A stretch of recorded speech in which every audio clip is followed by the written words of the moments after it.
Շնորհակալ եմ։ Պարոն Կարապետյան, դուք ասացիք, որ փետրվարի 12-ին ձեր վարչապետի Տեխնածուի անունը նաև հայտնի կդառնա, այսինքն մենք կարող արձանագրել, որ այս պահին հստակ է թե նա ով է լինելու, պարզապես դուք պատրաստվում եք դա հանրայնացնել շաբաթներ անց եւ հաջորդ հարցը կուզեի ամեն դեպքում հարցնել քաղաքական ուժերի հետ այս փուլում ընթացող հանդիպումներից կամ քննարկումներից նախընտրական հնարավոր համագործակցությունների վերաբերյալ դուք նախկինում հայտարարել եք, որ նախընտրական փուլում առաջին եւ երկրորդ նախագահների հետ համագործակցության պատրաստ չեք, այսինքն կխնդրեմ, եթե ինչ-որ բան է փոխվել, հստակեցնեք, հետընտրական փուլում պատրաստ եք նրանց հետ համագործակցության եւ նախընտրական փուլի հետ կապված այս բանի կրկին ընդդիմադիր դաշտից հնչում են կարծիքներ, որ մեծ բևեռներ են անհրաժեշտ ձևավորել, որպեսզի հնարավոր լինի այդպես համագործակցել խորհրդարանին եւ հասնել իշխանության տարածմանը։ Դուք այդ տեսլականին ինչպես եք վերաբերում, այսինքն կողմ եք ինչ-որ այլ ուժերի հետ համագործակցության, ոչ այն ուժերի, որոնց մասին դուք արդեն խոսել եք, օրինակ դաշտում կա Հայ ազգային կոնգրեսը, Լուսավոր Հայաստանը, այլ ուժեր կան, որոնք այս փուլում խոսում են հնարավոր դաշինքների, բևեռների ձևավորման մասին կան, այսօր հետ քննարկումներ եւ այսպիսի մեծ դաշինքներ ձևավորելուն դուք կողմ եք, թե այդուհանդերձ նախընտրում եք ձեր կուսակցությամբ եւ ձեր ուժով մասնակցել ընտրություններին։ Այս ընտրությունները շատ կարևոր են լինելու եւ որոշիչ է լինելու մի բան, թե որ կուսակցությունները ընդդիմությունը պետք է ունենա պետականամետ մի մոտեցում, որ եթե տեսնում է, որ իր հնարավորությունը ընդդիմադիր յուրաքանչյուր ուժ, եթե տեսնում է, որ իր հնարավորությունը անցնելու շեմը փոքր է, պետք է չմտնի process-ի մեջ, թույլ տա, որ իր ձեները կորեն։ Դա ամբողջ ընդդիմադիր դաշտի իմ կարծիքով պայմանավորվածությունների ձևաչափը պետք է դառնա,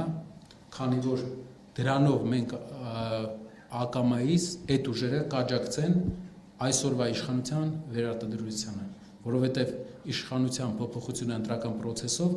փոքր տոկոսների տարբերությունով է տեղի ունենալու ամենայն հավանականությամբ եւ ընդդիմության կորցրած 3%-ը, 4%-ը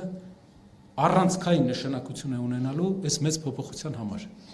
Այդ իսկ պատճառով մենք բոլորի հետ հանդիպման ժամանակ մատնանշում ենք, որ եթե հնարավորությունը քիչ է անցնելու շեմը, պետք է պետականամետ մեր մոտեցումը, քանի որ բոլորը հասկանում են այն վտանգները, որ այս իշխանությունը ներկայացնում է, պետականամետ մոտեցումը գերակշռի սեփական ամբիցիաների հանդեպ։ Ինչ վերաբերում է կոալիցիաներին, ճիշտ եք, նախընտրական կոալիցիայի հետ կապված մենք վարում ենք քննարկումներ, բայց այս պարագայում, այս պահին մենք տեսնում ենք մի ճանապարհ։ Ժամանակի ընթացքում վերջնական քաղաքական կուսակցությունը հանդես կգա հայտարարությամբ եւ դիրքորոշումով, ինչը բխելու է այն նույն տրամաբանությունից, որը ես նշեցի նախորդիվ, այսինքն, որ փոքր կուսակցությունները, ովքեր հնարավորություն չունեն անցնելու, պետք է չմտնեն process-ի մեջ մեր կարծիքով, որովհետև դա իշխանական օրակարգի սպասարկում է լինելու, աջակցելու իշխանությանը վերարտադրվելու։ Ինչ վերաբերվում է կոալիցիաներին, նախընտրական, ես ասեցի, որ երիտասարդ ուժերի հետ ընթանում են քննարկումներ, որի վերաբերյալ վերջնական մենք որոշում կայացնելու ենք նախընտրական process-ների վերջի էտապում։ Որ ուժերի մասին է խոսքը, որոնց հետ որ այս պահին կան քանի որ քննարկումները տարբեր ընթացակարգերով են տեղի ունենում, չի ուզենա բարձրացնեի, բայց արդյունքի լինելու պարագայում ինձ թվում է մեր հասարակությունը կիմանա։ Եվ առաջացած վերաբերյալ պարոն Կարապետյան, դուք ասացիք, որ վարչապետի Տեխնածուի հետ կապված, այսինքն կարող ենք ֆիքսել, որ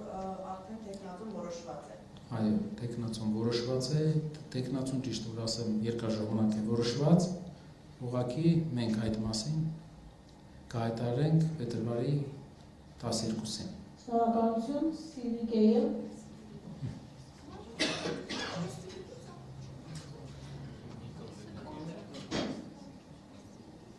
Արմատ։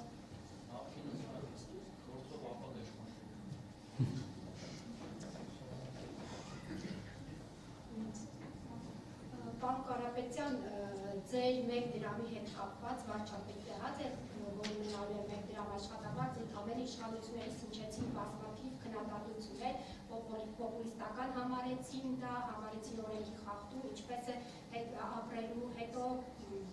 էկոնոմիկայի նախարարը անդրադարձավ, գնացել են իր մոտ ձեր բիզնեսների համար արտադրություն եք խնդրել, ուզեի անդրադառնալ այս մեղադրանքներին եւ խոսեցիք խոսում եք 5 քայլերի ներկայացրել փոքր բիզնեսից, խոսեցիք միջին բիզնեսի մասին, ոչինչ կարծես թե չասեցիք, ես ուզում ուշադրի չէի, ուզեի անդրադառնալ միջին բիզնեսի համար ինչ ունեք, Շնորհակալ եմ։ Շատ 1 դրամի հետ կապված։ Դուք վստահ եք, չէ՞ որ Սամվել Կարապետյանը մեր ուժը հաստատ պարգևաճարների կարիք չունի։ Մարդը պետք է սահման ունենա իր ցանկությունների։ Մենք Սամվել Կարապետյանը այն մարդն է, ով ոչ թե ինչ-որ բան ստանալու է, այլ իր կողմից